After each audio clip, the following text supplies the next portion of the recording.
Welcome to the Endurance Drive podcast. Our mission is to share the key principles that structure our approach to endurance training and coaching. I'm Katie. And I'm Elena.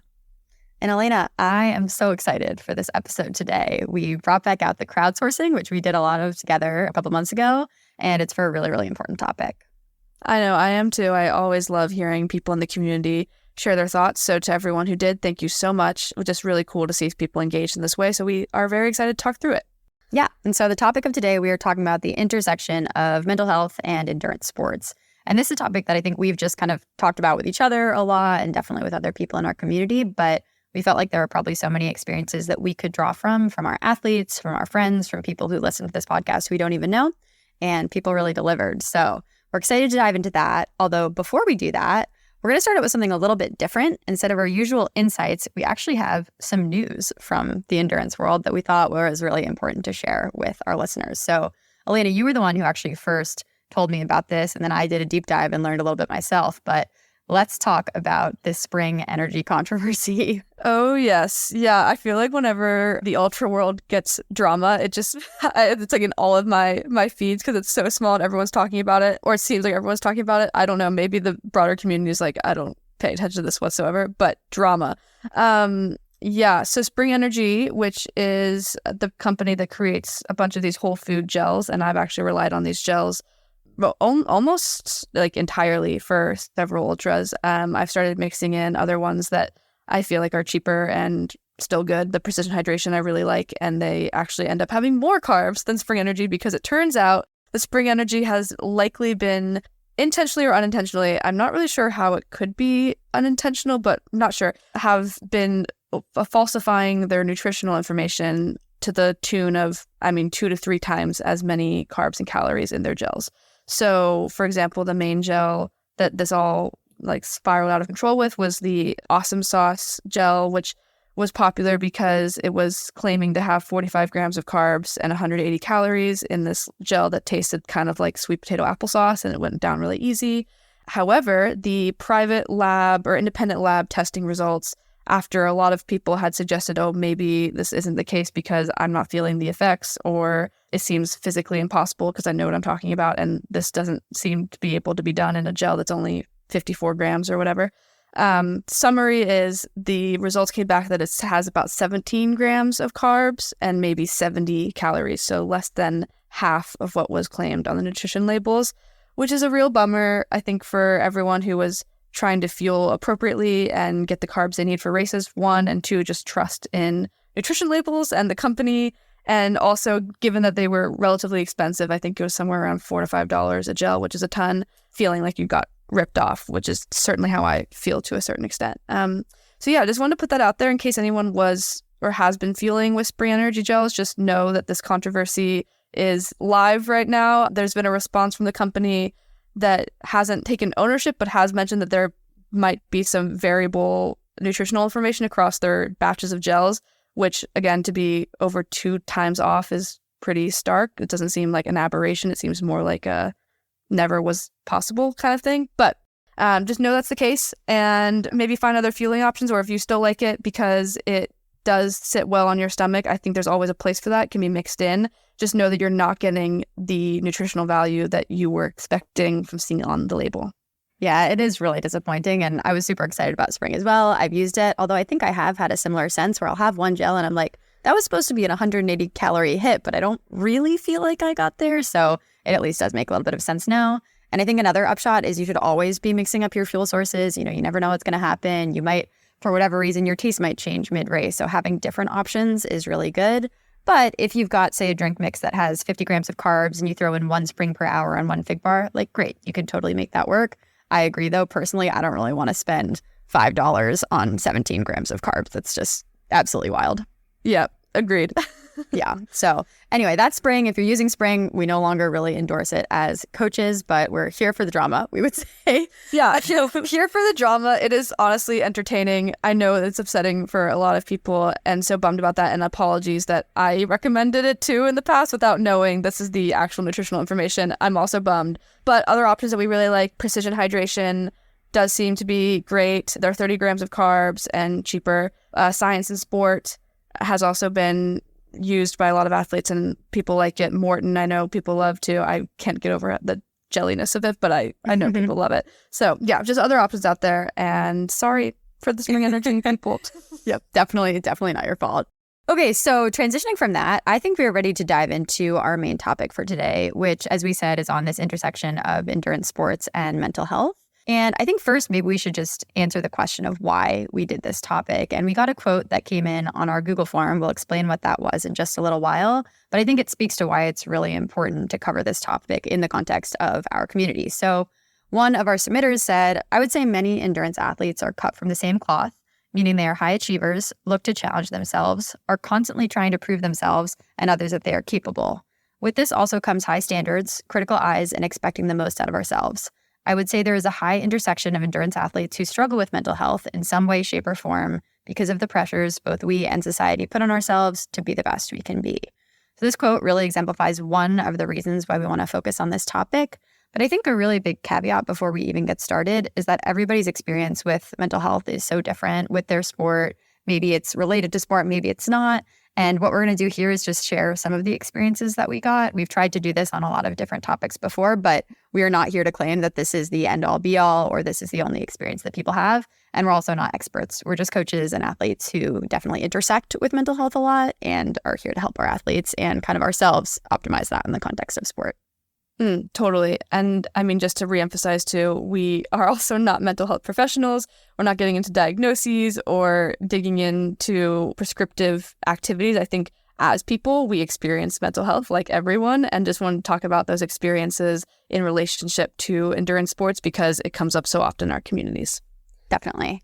So I think first, let's just talk about how we collected these responses. So if you listen to our Female Athlete Story series, that was in February and March of this year, we basically sent out a Google form to our community. We put it on our Instagram. We emailed it to all of our athletes and many of our friends asking for experiences.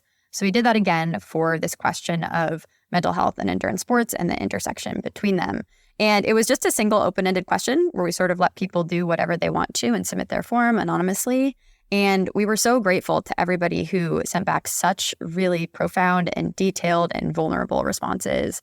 And it was really fun and I think illuminating for us to go through those responses and try to pull out themes and organize them in some coherent way that we could talk about on the podcast. So that's what we're here to do. But I think at a high level, we first want to talk about how endurance sports can help optimize or manage mental health, because that was something really big that came through.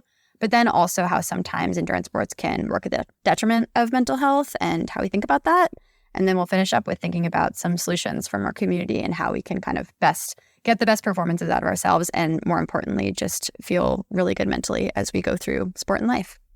Totally. Yeah. And I think one thing that's always a challenge to Katie and I when we're going through these crowdsourced forms is figuring out what structure to have and how to group things. And one thing that I think was challenging that we noticed pulling these out is that it was really hard to not have some kind of duality of like good or bad or, helpful or hurtful. So really also just making clear that we are working with nuance here and just want to hit on these experiences. So don't take anything as one or the other. We just want to say what we got from the forms. Absolutely. Okay, so I think we can probably get started. And I think we might start by reading a quote as we've done in the past. We've already read a quote today. But one theme that came through a lot was a lot of people in our community do struggle with some form of depression. And that comes out a lot in the sport context. So I'll read this quote. It says, I have struggled with some form of depression for many years. While I am what most would consider high functioning and successful, strong friend and family connections, high paying job, fit with little health issues, I still find it extremely challenging to find happiness or fulfillment in life. Endurance training has really been the answer to that struggle for me. It is one of the few things in life that gets me out of bed in the morning, and I am particularly drawn to the fact that if you put in the work, you get results, no shortcuts. When I'm feeling down or out of control, endurance feels like the one thing I have complete control over. Connecting with my mind and body through exercise allows me to be present where most of the time I am trying to tune out. Yeah, very meaningful to share that despite the outward appearance of maybe seeming like you have it all together, it doesn't always feel that way. And that endurance sports is one way that people can feel like they have control, they're connected, they're grounded, and have something that they're working towards if everything else doesn't feel that way. So I thought that was relatable as well. And I think in this endurance community, there is such a focus on like high achievement and you're out there and you're crushing it that maybe people from the outside don't always assume that people might also be struggling with some serious mental health challenges. I think this reminds me, Elena, when we were both in college, there was this analogy that people talked about where all Dartmouth students are like ducks, they're like floating along the top of the pond. But if you look below the water, their legs are just spinning, trying to stay afloat and trying to survive. But it's all about kind of keeping up appearances. And I think we know in this space, there's also a big focus on apps like Strava or even Instagram, where you're really putting out the best of how you're doing. And, I think that all goes along with this keeping up appearances theme. But I like that endurance can be something that grounds you when you're feeling a little bit out of control. Mm-hmm. And I think maybe the question is, how is it creating that grounding feeling? Is it from having that structure because, you have a training plan, you're getting out there and doing it, even if, that's the only thing that you feel is like accomplishment in your day? Or, there's like an aspect of being in nature, or an aspect of just having space to yourself to like process whatever you're thinking. Or there's an aspect of community because you're doing it with a friend. Like, I feel like there's just many different ways that it actually achieves that, but it doesn't have to be just the act of doing it. Maybe it's just all these other things that it's bringing together that we've talked about on previous episodes as well. Absolutely. Yeah, and I want to pull out that point on structure, because that was actually something that a lot of people talked about, both with having endurance kind of respond to whether it's depression or anxiety. Someone said, I'll paraphrase here, but essentially the schedule of structured training makes sure that I do something every day, even my brain is just telling me to stay home. And I think in general, like if we think about, for many people, depression can manifest as this lack of interest in doing really anything, or there's a lot of lethargy or low energy. And here, if it's like, okay, well, I've got my 4-mile run, like I'm going to do that. And then I've got to do things before that. And I've got to do things after that in order to make it happen. I think being able to kind of force yourself into some level of structure is really helpful during those times. Yeah, totally agree with structure. I've actually felt that myself in the last month, recovering from the 100-miler, but I've also been traveling a lot. And usually having training when I'm in a period of travel and chaos does give me that grounding structure. But I haven't been consistently training in the way that I normally am. If I'm building for something, I've been recovering and taking that time for myself, but it's not the same kind of like, I have to get this done today kind of thing. And it's hard. It's really hard when you don't have that one piece of grounding structure to reorient a little bit and find that in different ways, which I've been working on, of course, but it's just something that I've noticed. And I so really relate with that point in particular. And I'm going through a period right now where it's not there.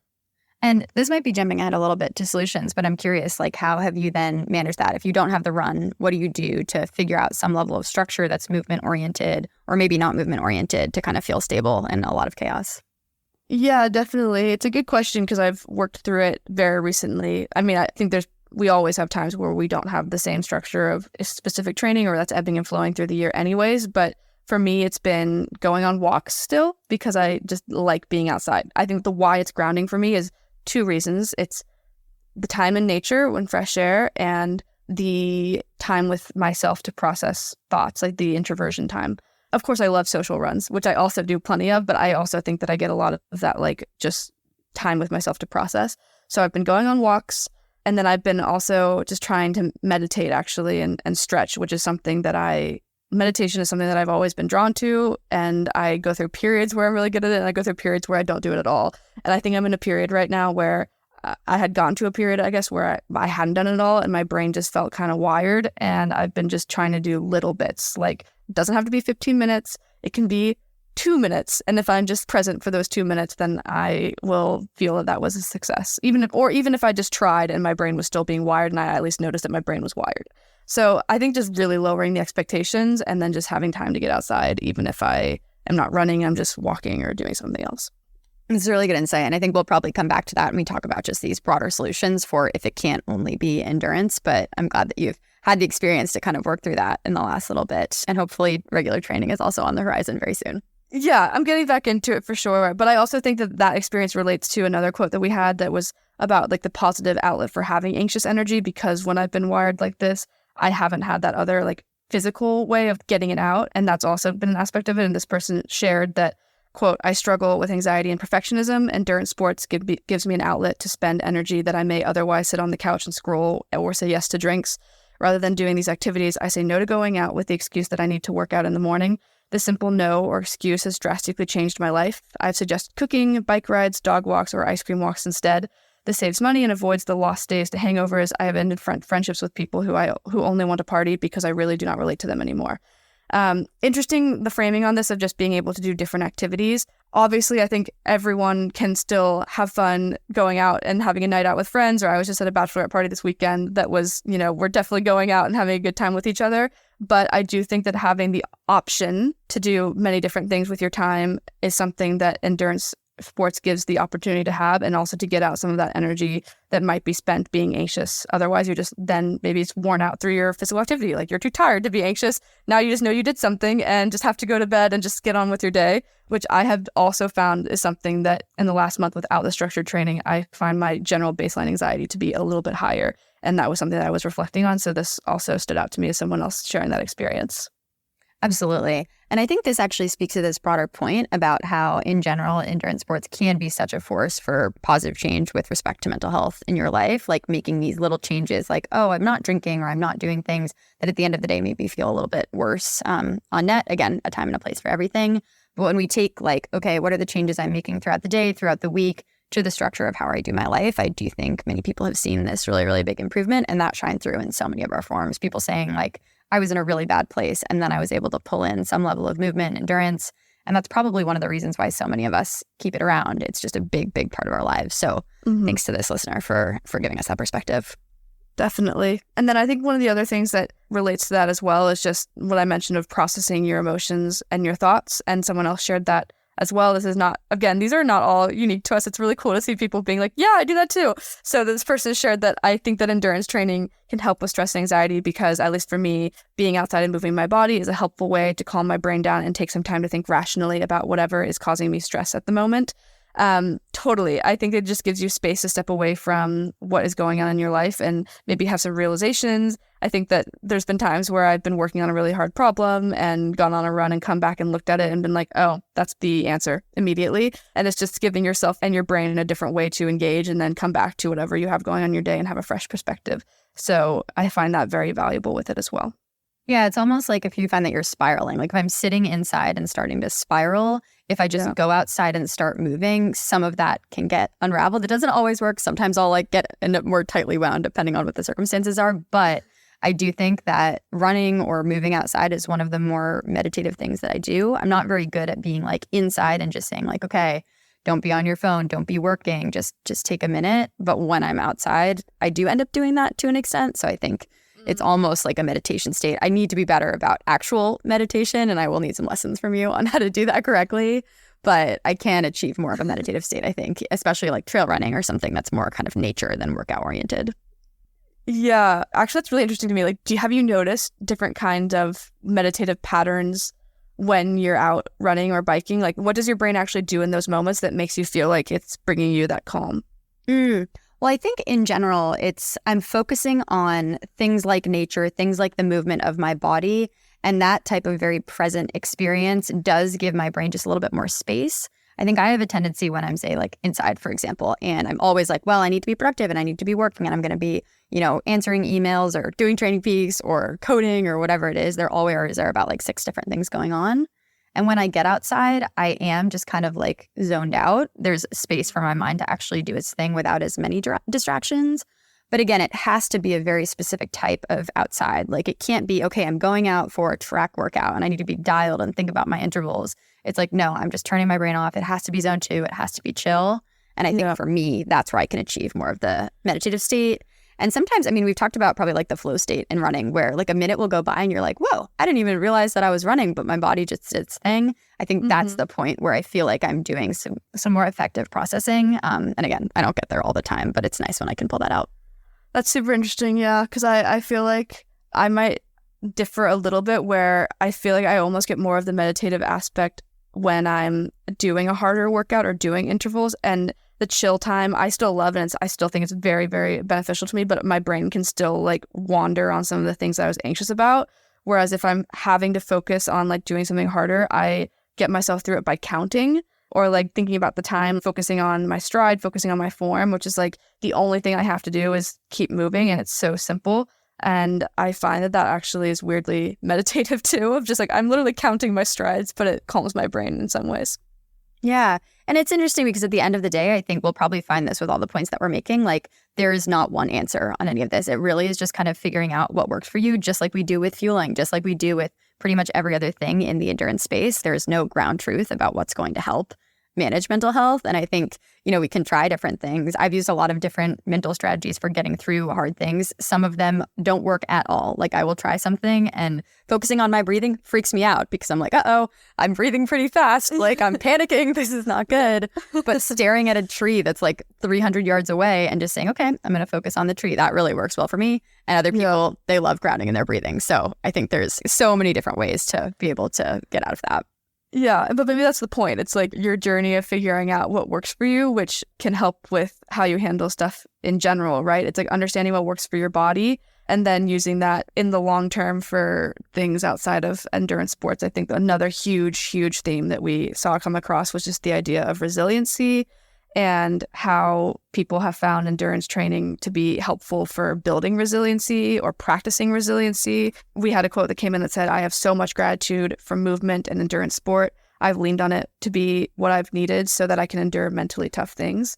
I also feel like it's just been a practice of resiliency for me. And part of that is maybe less just doing the hard thing, but one, understanding what works for my brain and my body to get through hard things and what mental strategies are helpful for that. And two, having the confidence from having done hard things to be like, okay, I got through that. I know I can get through these other things.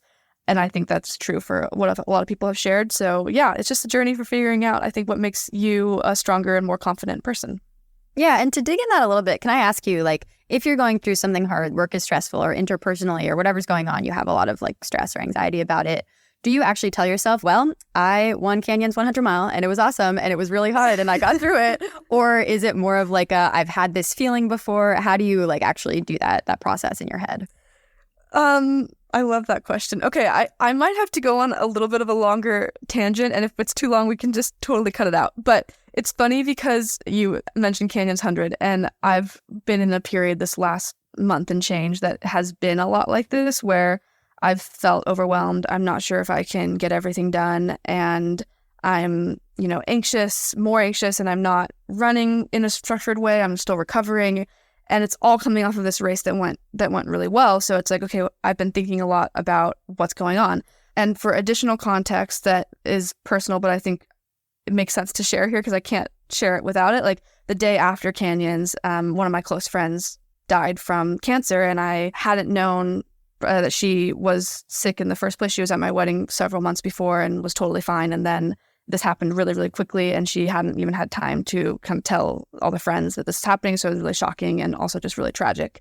And that coupled with, okay, I'm not running, I'm trying to recover, and I'm traveling a bunch, and I have a ton going on for work, I have a ton going on for my life, and I just feel like I can't get myself to do much of anything. And I was noticing as I was going through this period a few different things. One, I was having these moments of like, oh my gosh, I'm so overwhelmed. I don't want to do any of this stuff. And that's sometimes how I feel about going out to do a long training run where I'm like, oh my gosh, I don't want to do this really long thing. And then I kind of have a pity party for like 10 minutes as I get myself ready to go and like getting stuff together. And I'm like, all right, let me go do this. I'm going to go hit this thing.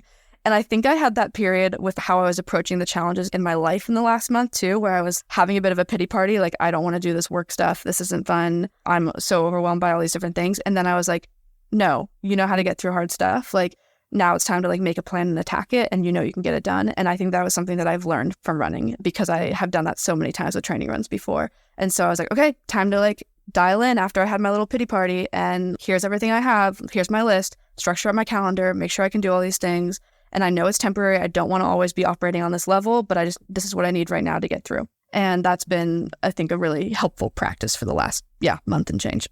Well, thank you so much for sharing that. And I'm so sorry. It sounds like it really has been an extremely intense month. And I guess I'm curious then, like when you go out for that run, once you amp yourself up and you get it done, do you find that you get that benefit from it? Or is there like a letdown after? Because I imagine there's like these ebbs and flows of energy. I do feel like I have gotten, or I've done a lot of mental practice to not judge my run too much. It's not always the case, but if I get it done, I'm like, look at that. Like, did you see how you did that? And you did not want to do that. Like, that was really positive. And there's also times where it's like, yeah, that was hard, but I'm still glad I did it. I'm still glad I got out there and tried, because the hardest thing was just getting myself out the door to go do it. So I think even if I just get out the door, then I'm pleased that I did that in the context of other stuff. And it does still ground me because I love being outside. I love having the structure of doing something.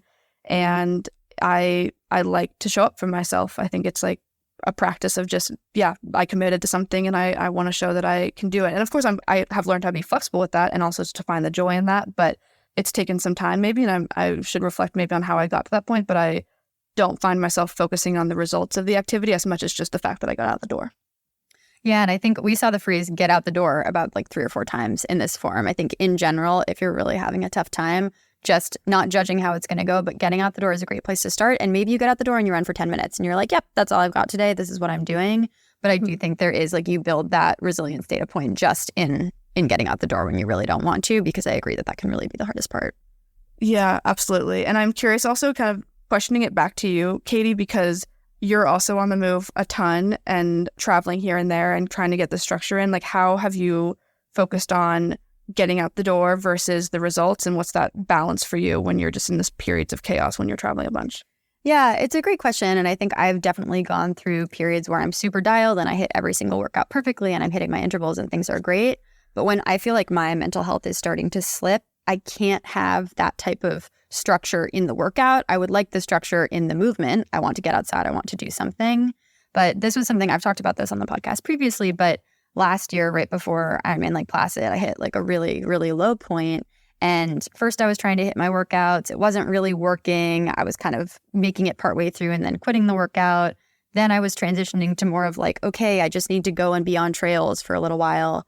And I think the challenge there was that I pushed it so hard that at a certain point, I didn't even want to do that. And it was very disconcerting for me to reach a time in life where my normal coping mechanism was not working. I didn't want to do it. I was like, whatever, I don't care if I get a red box in Training Peaks. I don't really care at all. And that was such a new experience for me that I think I realized like, okay, number one, let's figure out some different and better coping mechanisms. But number two, sometimes even the getting out the door is not going to work. And that's kind of scary. I wouldn't say that that's super, super common for me. But there, I think I did push myself to be like, okay, it was not going to be the 16-mile tempo around the road. It was not going to be the 10-mile trail run that I thought would be fine, but it might be a 30-minute walk. And if I can do that, like, that's awesome. That's really good. So you do have to sort of move around what you think is going to be feasible. And inevitably, with some days of 30-minute walks, I started to feel a little bit better. And it wasn't like I pulled on my other coping mechanisms. And I think it all ended up okay. But yeah, for me, I think that's been sort of the journey of realizing like, wow, this is not always going to work. And we're absolutely going to come back to that point is it can't be your only thing for when times are hard. Yeah, no, I think that's really powerful how you shared, sometimes getting out the door to do to try even what I had on the calendar isn't going to do it, but maybe switching it up to just focus on what the benefits I need, like just the movement or being outside and just the low pressure is what happened. I think that is maybe a good segue into just how we've been talking about how these sports can sometimes get in the way of your mental well-being. And specifically within that context, when you're getting out the door to try to do this training, and this is the idea of getting the training done is what's on your mind, and then you don't do it, and that feels maybe anxiety producing. It sounds like I feel like you've developed a really good, healthy way of doing that now. That's like, I just know I need this thing and I'll get back to training. However, I think a lot of people have shared that there is this anxiety about like getting the training done that you say you're going to get done. And if you can't get it done because it's not serving you or because you don't have the time or because you're training or something came up, like there's a bajillion reasons why things don't go as planned, but then letting that not turn into an anxious snowball that can make your mental health even worse. And we have, for example, I think someone wrote in saying, in a negative way, I use Training Peaks and plan my life around the workout instead of the other way around. If I don't work out in the morning, which I often do not, I am trying to figure out how I am supposed to do the workout all day and cook and do the dishes and hang out with my friends. When I'm going to wash my hair, how I'm going to commute to and from work, which pool I'm going to swim at. If I don't have time to cook, then I won't have dinner tonight and leftovers tomorrow, so I will have to take out. How does that affect my budget? Blah, blah, blah. I think it's just really good at showing how these anxious thoughts can spiral just because you're thinking about trying to get the training done, as opposed to taking a step back and being like, what do I need? How will this serve my life in the broader context of everything I'm trying to do? Totally. And something I see actually as a coach a lot and have felt myself is there's this anxiety about not getting training done. And then there's also often some guilt attached to it of like, I didn't get my workout done and my coach put it in. I should have done it. And am I letting myself down by not achieving my goals? And being able to figure out like, okay, when is it that I need to make this my number one priority and shift everything around it? But when do I actually need to prioritize other things? I think is something that I'm still probably trying to figure out. And as a coach, I try to always just give a lot of grace to like, hey, you are a person first and athlete second, and life is going to come in and mess things up. And I actually encourage athletes to get a red box in Training Peak some of the time and miss your workout and modify your workout and do what you need to do. But I think it's inevitable that, many of us are really, really high achievers who want to do everything right and want to do it to a T. And the second layer of negative emotions that can come in after you're just maybe not nailing the plan like you want is a really tough one, because you're already probably feeling a good amount of like stress and anxiety in the first place. Yeah, I know. I think it's interesting that you share, like, I'm encouraging as a coach athletes to try to get a red box or like do something not perfectly change your workout. It's something that I've been reflecting on more recently as I've been trying to define, okay, what do I think my thesis as a coach is, or what are my goal as a coach? And I'm not sure if this is like how I would sum it up, but one thing I've kept coming back to is that my goal is to try to help people develop a sense for their own body and their own life to make the decisions that they need to make around their training. Because to your point, it's always a balancing act. Like, you also want to show up for yourself and push yourself and try to achieve your goals, but you want to do that in a way that's smart and healthy and have it serve you. And that's a constantly changing balancing act depending on what's going on. And so building that sense of confidence and expertise in yourself and understanding how to give yourself grace all the time while also still pursuing high achieving goals is something that I think is challenging, but it's something as a coach I'm trying to help athletes develop in themselves. And I think I really err a lot on the side of giving grace. And if you're feeling overwhelmed, just take one thing off your plate. And then over time, you'll kind of learn how to make that happen if it's something that you really do want to make happen. But yeah, I think that's just one of the biggest challenges of coaching and of being an athlete, is finding that right balance between pushing yourself and making sure that you're not too focused on the anxiety of getting something done, but having it serve you in the way that's trying to for the goals that you have. And to all of our athletes out there, I'd say it's valuable to work with a coach, because sometimes you need to like outsource that decision making, where if I'm a coach and I'm seeing comments come in like, this person is really not doing well, but they don't want to feel like there's another loss by saying like, and I'm going to not do my workout. They're trying to hold on to that one thing. Having the coach come in and say like, hey, let's modify this down to a 30 minutes, zone 2, whatever you feel like in the trees, anything like that. Or let's take the day off. You need an extra rest day. I think that can be so, so helpful, because it is sometimes hard to actually make that decision for yourself, or take the bird's eye view and evaluate where you're really at when your brain is kind of feeling totally haywire. I remember earlier this year, I had a really pretty stressful February, March time. I just had a lot going on, and I was lifting, and my strength coach, she could tell that I was like not totally with it, but I was just trying to get through the workout. And 30 minutes in, she was just like, you know what, let's shut things down. She came over and I just laid on a table and she hypervolted my upper back for 30 minutes. And that was the strength training session. And in my head, I wouldn't have said like, hey, can we quit this workout and can you just hypervolt my neck for the next 30 minutes? But she like saw me and knew that that was exactly what I needed. And I'm so grateful for reactions like that, where it's like, okay, I never would have taken that grace for myself. But if a coach can come in and help you take it, that has then helped me think more like, okay, I feel like I did that day. Today's a day to modify, because, coach is not always going to be just standing right next to you telling you what you need to do. Absolutely. Yeah. It reminds me of, even in like the work context, I have a friend who, when we found out about our mutual friend who had passed, was explaining that, this happened. She found out, she told her boss, and her boss was like, shut your computer and go home. And she's like, no, I think I can, like, I have a couple of things, like I can finish it up. And her boss was just saying, absolutely not, like, just take the time. And how she was really grateful for that, because we were both people who would have said like, okay, no, I will get through this. And actually that's something that I did in my work context, was like, this is what happened, but I'm good. And of course they were very understanding and very nice about, take the time that you need. But then the burden was on me to make that decision of whether or not I needed the time. And sometimes you just need someone else to say, absolutely not. I'm encouraging you to not do this. And that just takes that pressure off. And I think that's something that a coach can do for you, especially, I did it recently for an athlete who, was feeling some injury starting to come on. It's like, no, you're not doing anything. And sometimes you just need to hear that so that you don't overdo it for yourself. Yeah, and I'm actually going to jump ahead to a quote that we're going to pull out from our more solutions section of this outline. But it's really, really helpful to not only pull in a coach, but pull in members of your community, or just who is in your corner and who can help you. Someone said, sometimes it's hard to see it for yourself, but it is important to not only listen to yourself or your body, but to others who care about you and your support system, because at times they too can sense when you're struggling. And so keeping people looped in, the last thing that you want to do is isolate yourself when things are really, really hard. And having even just a friend or a partner or a family member say like, hey, are you okay? Sometimes that's all you need to have the nudge to say, oh, I'm actually not okay. And I think I need to change something. Yeah, absolutely. I mean, I think it goes back to our community episode too, of just making sure you're focusing on building a community that's not just about the activity itself, but about celebrating each person in their whole self, so that if you're not doing well, they also recognize that and are like, okay, we don't need to do this big adventure. We just need to hang out and get takeout food and chat for a night. So just, yeah, leaning on your community, I think, is super important.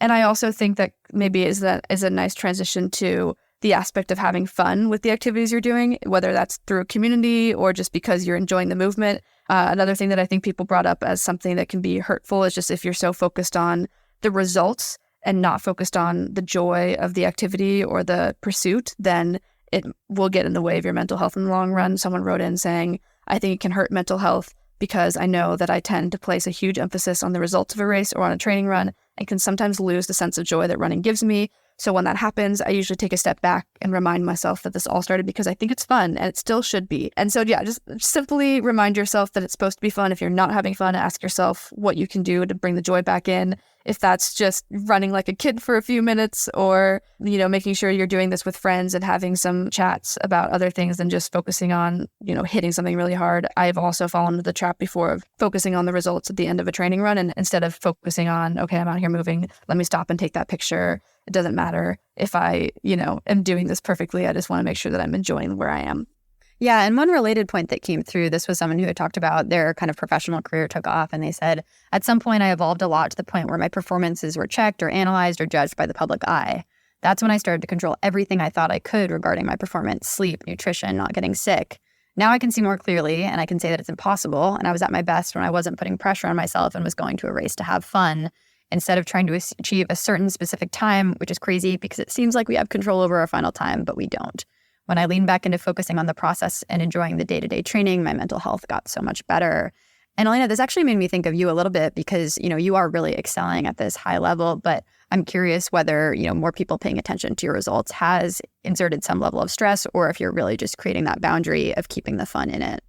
I think that's super interesting to ask because I thought about it a little bit. I haven't thought about it too much, to be honest, mainly because I've just been focusing on doing my life the last month. And I still think I'm pretty authentic with just putting out what I'm doing, which is not a whole lot and no sexy Strava files for people to comb over right now, which is totally fine. I said this before and I say this to all my athletes, but I always perform.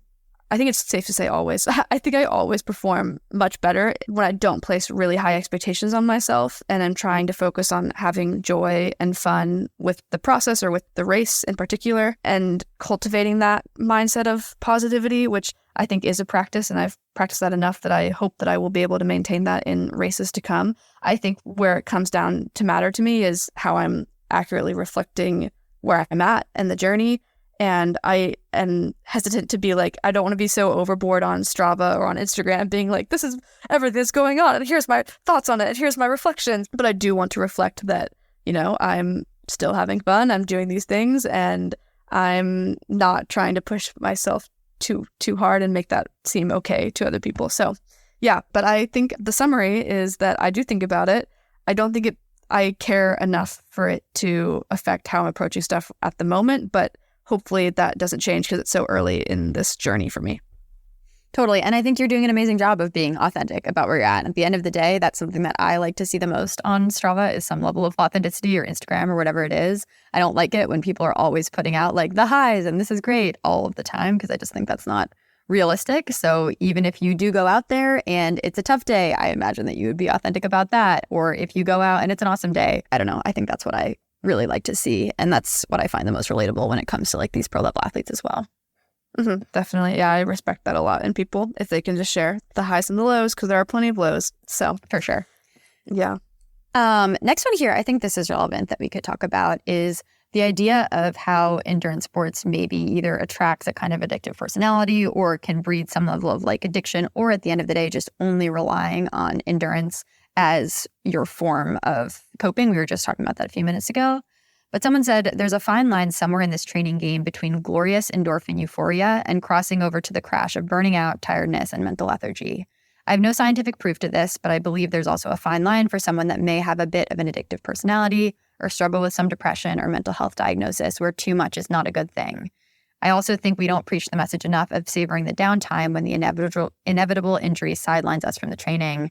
Too much is put on push through the pain instead of, whoa, slow down and enjoy the journey a little bit more. I think that this is something that we see a lot, is there has to be some level of commitment for sure to stick to the day in, day out of training when it's not always going to be fun. But you do need to get to the point where you can ask yourself, would I be okay if I couldn't do this? What would I turn to? And what other things are there in my life? Because again, a related quote here, someone saying, if I only turn to endurance to find happiness, I continually leave less and less room for other things to fulfill that need. It leaves me less motivated to seek out other avenues for fulfillment because I know I get it through endurance, and I could end up over-indexing marathons to Ironmans to, ultra races. At a certain point, there is a limit to the distance or intensity one can handle in endurance, and upping the ante is not always the answer. Yeah, I think that's very well put. Upping the ante is not always the answer. I think this is really interesting to bring up the point of addiction, because I have felt self-conscious about that in the past when people from the outside look at how much training or specifically running I'm doing and say, oh my gosh, you're just addicted to running. And actually, I think on a previous episode, my high school cross-country coach, Coach Savage, had shared, the same thing. People will say, oh, you're addicted to running. And she's like, no, I'm not, because I know how to take rest and I know how to listen to my body. And I think that is what we learn through, that balance that this person mentioned of, when to push through the pain versus, whoa, slow down and enjoy the journey a little bit more, like making sure we're catching those ebbs and flows. Maybe it's not the addiction to the actual activity. It's we understand the benefits it provides us with the structure and the space and being outside that, if we don't have those, then I miss that for sure. But I also know that there's plenty of times where I'm eager to have 2 to 3 weeks off of training or a month off of training and figure out how I want to get back into it. But I think this ties together also because when it's the only thing, that you can think of several examples, and maybe people can relate if you grew up an elite athlete and you were an athlete in college, and then all of a sudden you graduate and you're done. And not only do you not have that structure anymore, but you were used to having a team. You were used to this being part of your identity. There was all these other reasons why this was just all consuming for you. And then, okay, there's nothing, and we have to figure that out. And that is something, I have a close friend, actually, one of my best friends from college started this organization called The Sideline Perspective, which is all about helping athletes who are retired or injured or sidelined for whatever reason over that hump, that mental hump of what do I do now? How do I replace this lack in my life of, I had all this structure. I was maybe addicted isn't the right word for you, but you were consumed by this activity. So how do you move forward from that? And there's definitely a lot of challenges there. There's something to that. So totally understand that, maybe leaning in isn't always the right answer, but understanding the different pieces that we've been trying to break down from what people have been sharing of why it contributes to your mental health and why it is a detractor, and kind of filling those with having different options for that, I think is really, really important to start thinking through and ask yourself the questions, if I can't go for a run today, is that okay? And where could you get those other things that you need from that activity in other ways? I totally agree with that. And I think also it takes a lot of introspection to figure out what about your sport is the thing that really can kind of buoy your mental health if there is a point there. So for me, realizing that if, for example, I'm having a tough day, going on a treadmill in a city is going to make it worse. It is not just the endorphins release of running 4 miles. It's absolutely not that. Probably going for a run on the Esplanade in Boston is also not going to make it better because there's too many people and there's traffic lights and I just get annoyed. But if I can find some trees, if my options are okay, treadmill run or walk in some trees, it's going to be the walk in some trees. And I think for me, I realized it's the nature, it's the quiet. Like we were talking about with this introversion, I love going for runs with people, but I need that space for myself. And then if you can isolate the piece that really, really matters for you, maybe it is the endorphins, but maybe it's something else. I think that's a nice way to have sort of a suite of things that you might be able to turn to, or figure out what other things in your life give me that similar feeling, that calmness or that peace. I love to lay in the sun. That's another good one, just laying on the ground or something like that. I can get a pretty similar release to what I would get from that walk in the trees that's kind of separate from the endorphins release. Yes, absolutely. I think it's a good way of thinking of it. What are my options and what is the baseline need that I have and how can I fill that so that you are prepared in case, you do get injured or there are reasons that you can't do something, because at one point or another, we're all not going to be able to do activity in the way that we have become accustomed to. So making sure that you have these other options is just, I think, really, really important. And we had a really I think, powerful quote on that. Katie, I might let you read this one since you have more context for how to convey how meaningful this quote is. Yeah, absolutely. So this was a really incredible submission. It was very long. I'm going to paraphrase a little bit, but basically this submitter dealt with a lot of really, really tough years during COVID, a lot of family challenges, friend challenges, and a major injury. And what they said was basically talking about this period, the weight of life was absolutely crushing. And the thing that had always gotten me through, physical activity, was suddenly no longer an option as I had to recover from injury. I was on the verge of mental breakdown multiple times. I found myself facing moments of depression, of anxiety, of fear that I wasn't ever going to feel in control again, and that I wouldn't be able to support my family in the way I needed and they needed. I was pretty hard on myself. But this is where things took a surprising turn. I got surgery, and rather than really spiraling because I couldn't get back to what I was originally doing, I found that I was vastly more adaptable than I thought I was. I did whatever the doctors told me I could, which included a lot of stretching and PT and a lot of power walking. I found I was able to completely reshape my life goals to be active and healthy, and I found that I could let go of everything needing to be perfect and trying to do it all. It was almost like I needed everything to come crashing down to reset and reclaim my mental health. So ironically, sport didn't get me there, but the absence of sport did. And it made me realize that equally unhealthy is having an over-reliance on sport to be the sole thing that takes care of your mental health. So now I see a therapist and I sometimes skip workouts and I do fun adventures with my training friends and put less pressure on myself to do all the workouts. I'm still trying to combat the negative self-talk that creeps in because I've gained some weight and because I am not as fast and because I just will never be where I was. But I'm starting to show myself some grace and do the things that feel good and smart. I still have my lows and I still have a lot of family circumstances that make life really hard right now. But I also know the signs of when my mental health is on the brink, and I put that first. Surrounding myself with good people, keeping perspective, and sometimes having an extra dessert. So I'm glad I kept it together for that because I did cry when I first read this whole thing, but it is really, really powerful. And I think it answers a question that came through in so many of our forums, which is, I rely on sport to keep track of mental health, and I don't know what it would be like if I lost that. And this is exactly what happened to the submitter, someone who had really centered their life around their sport and always used it, and then it was taken away. And I think it's so incredible that they realized that it being taken away was the nudge that they needed to figure out that it's not the only thing. And here, turning to these other outlets, turning to whether it's therapy, whether it's stretching and power walking or things like that, I think you can figure out that you're so much stronger. And I'm sure this person came out of this with so much more resilience than they had before. Absolutely. And I love that submission. We're really grateful that this person shared that because I did find it also really powerful. And I think, again, we had other people who were saying that I don't know what would happen if I don't have exercise and sport, but we had a lot of people also pointing out this double standard of if you are relying on just exercise, then what does that mean? And we had a quote that I also thought was really great where they just pointed out this, like, I really wish that exercise is my therapy. The trope would go away. Exercise has wonderful mental health benefits, but that has very little to do with the benefits of therapy and medication for appropriately diagnosed mental illness. The more we conflate the two, the more we cheapen both, in my opinion, which is a very fair point. I think we recognize the benefits that exercise has for mental health in general that we've talked about, but it cannot be the only thing. It should not be the only thing. And making sure that each of us as individuals are teasing out where it can help us and where we need other options in our lives to support that is super, super important. So really grateful for all these submissions. Thank you. And moving into actually talking specifically about these solutions, I think we've tried to do this before on this podcast, but destigmatize therapy, destigmatize medication, things that you need. I think if we thought about the brain as a body part, just like anything else, if your knee hurts, you're going to physical therapy. If you're having any challenges with mental health, go to regular therapy. Huge fan of therapy. I think it's so helpful. And I think that has actually helped me realize I can use exercise as one of the tools in my toolbox, but it's only one tool. You can't only have one, and you have to have a whole bunch of other ones. And at the end of the day, you should appreciate it for the positive that it gives you, but you can't rely on it in that way because I think that's where people can go wrong.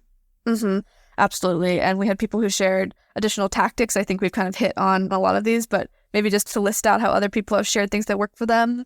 Therapy was number one. Definitely invest in therapy if you can. I think it's just so great to have an outlet to talk to people. Sleep. I have also found this, that if I'm not sleeping well, then my baseline anxiety just feels higher in general. So really prioritize sleep. It just is one of the most important things for having a baseline where your mental health can actually just feel grounded. Journaling. I also find journaling to be helpful. But this person said, I do struggle with this one a bit, but I do believe there's power in writing things down and getting things out. Definitely agree with that. I also am not very religious about it, but when I do make time for it, I find that it helps clear my head. Meditation is similar. And then walks. We talked a lot about walks. If we still like the benefit of physical activity, I think it's just a great way to have a very low pressure way of just being in nature and getting in the fresh air that you need. Absolutely. And then the last one here, this sort of goes without saying, but spending time with loved ones, whether that's family, friends, either endurance-y people or not, it can really be anyone here, but people who can just lift you up when you're having that tough time. It's so easy to isolate yourself, but sometimes just saying to someone who you trust, like, hey, I'm really having a hard time, the conversation that follows from that, often it can be like the most powerful thing for me to get out of tough spots. So resist the urge to just isolate yourself, even though that feels really, really easy to do. Absolutely. Yeah. And there's so many ways that we can come together as a community to overcome a lot of the challenges that we're having. And I think this community is already doing that by sharing all of these thoughts. So I think with that, we've made it to the end of our form outline responses that we got. So Katie, I feel like these were so many important things that people shared. And this community is already showing how we can come together to talk about these challenging topics. I was honestly a little nervous for this episode because mental health is such a big topic and we want to make sure that we're doing it justice and not trying to preach anything, but to actually share experiences. And I feel like that was really fun. So thanks, Katie, for helping us do that. Yeah, I was nervous too. And thank you for doing it with me as well. I feel like at the end of the day, whenever we're not sure how to approach a topic, we always just go back to the community because we originally sort of had some ideas about how just the two of us might approach this. And then we went to the community and we had like infinitely more ideas and just a lot of inspiration. So I think the other point we'd like to make is whatever you're going through, you're clearly not alone. We only picked a subset of responses that we got, but really everyone deals with a lot of things. And I have so much respect for all of our athletes and everyone who's just out there kind of crushing it, even when it feels really, really hard to crush it. And even if you're not crushing it, like that's okay too. And just riding the wave of what that looks like is really a big part of this process. And it feels very cliche to say this, but a lot of people in their forums talked about how, getting through a race is sort of like getting through life and the journey and there's the ups and downs. And at the end of the day, like you come out a bit more resilient. So just want to shout out to everyone in our community for helping us realize that. Yeah, thank you to everyone. I think it's just a reminder too that I love the saying that, don't judge anyone, be nice, be kind, because you never know what anyone else is going through. So yeah, just everyone try to be kind with each other. And we're very happy to have this community. So thanks for sharing. Awesome. All right. Well, I imagine we'll probably entertain topics like this in the future. So if you have any feedback, please use our podcast feedback form to send it in and we can hit more of these topics in future episodes. But thank you, as always, so much for listening, and we will catch you next week.